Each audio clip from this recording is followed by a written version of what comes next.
Desde o início da pandemia, nós freis franciscanos, capuchinhos, temos trabalhado junto com a Pastoral da Moradia da Igreja Católica de São Paulo em socorro a diversas periferias nas extremidades da cidade de São Paulo.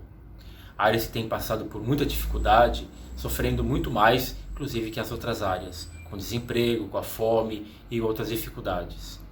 Na cidade de São Paulo, então, nós temos atendido as áreas mais extremas, por exemplo, áreas da Zona Sul.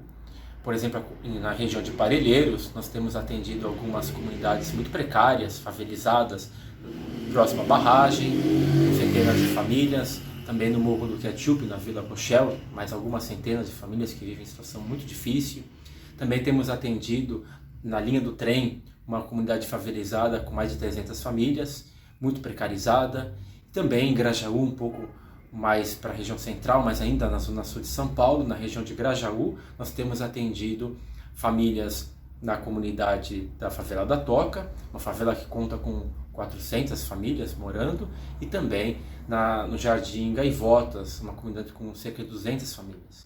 Nessas comunidades nós temos priorizado as famílias em situação mais extrema, mais vulnerável.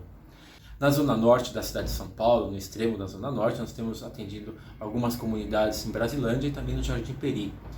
Em Brasilândia nós temos atendido comunidades, por exemplo, a Fazendinha, com mais de 1.000 famílias, e também a comunidade do Futuro Melhor, com quase 2.000 famílias. São realidades muito precárias, favelizadas, e nessas comunidades também nós temos priorizado algumas famílias em situação mais extrema.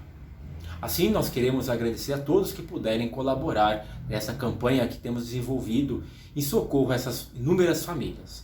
Quem puder colaborar pode me contatar no número que deixamos, seja com doação de alimentos ou seja também doação financeira, que são todas revertidas para a compra de cestas básicas. Agradecemos muito, que Deus abençoe.